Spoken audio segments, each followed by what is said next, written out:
If you've ever conducted a presentation that lasts over 2 hours, you understand how difficult it can be to hold the interest of an audience. But let's have ourselves a pocket-sized pep talk because right under your nose, you have one of the most valuable and misused approaches to sustaining interest. I'll tell you what it is and how to use it properly. A pocket-sized pep talk, the podcast that can help energize your business and your life with a quick, inspiring message. Now, here's your host, Rob Jollis. When you conduct training programs that require you to speak for long stretches of time, you have to sustain interest in your program. It doesn't matter how strong your information may be. Without sustained interest, it's of little value. There are many ways to accomplish this, but one of the most obvious and most valuable solutions is often overlooked. I'm referring to the simple act of taking a break. Now, breaks are often a presenter's best friend, but not for the reason you may think. Contrary to popular belief, when a presenter takes a break, this is not a rest period for the presenter. As a matter of fact, it can be one of the most active periods of time for a presenter. There are many in an audience, particularly when it's a big one, who are too uncomfortable to ask questions while a program is being delivered. During a break, they can walk up to the presenter and ask that question. In turn, this allows you an opportunity to connect more intimately with your audience. No, a break isn't just for you. It's also for the audience.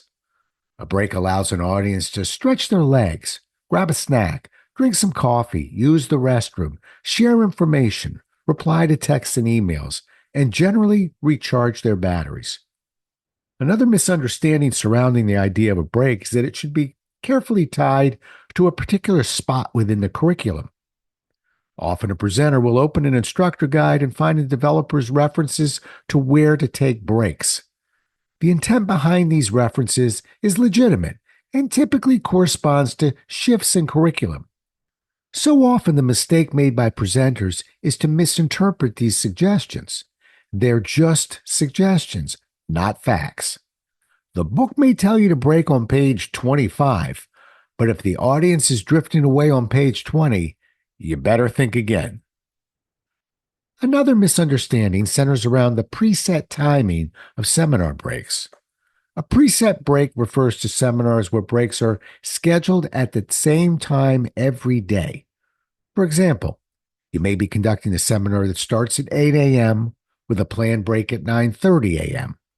And that's all well and good, but once again, I'm left with one question. What if the audience is falling asleep at 9 a.m.? What is the solution regarding breaks? Watch your audience and read their nonverbal cues. When you notice people are fidgeting and losing focus, that's the time for a break. You usually will not have to look too hard to pick up on when an audience needs a break. If you are pressured into breaks that are far apart, you may need to add a couple of short 5-minute breaks. Insist that the trainees stick to the 5 minutes and start back on time. Consider using a countdown timer within your presentation software so they're aware of the time. This helps the audience stay aware of the time and conditions them to learn you mean business. During the short breaks, what usually happens is that those who need to run to the restroom will do so, and the others will just stretch and mill around. Ironically, those 5 minutes will probably allow you to teach more material in a day because the audience will be able to better focus on your topic. One final technique you can use with breaks is what I call foreshadowing. Sometimes an audience can come back from a break and within 20 minutes begin non-verbally signaling for another. You may want to say something like this. We'll be taking a break in a couple of minutes, so hang in there. Doesn't sound like much, but you'd be shocked at how many people in your audience will snap back into focus because they heard the word break. Okay, it's a cheap trick, but all's fair when you work in that room. Thanks so much for listening. If you enjoyed today's show, please rate and recommend it on iTunes, Outcast, or wherever you get your podcasts. You can also get more information on this show and Rob at jollis.com.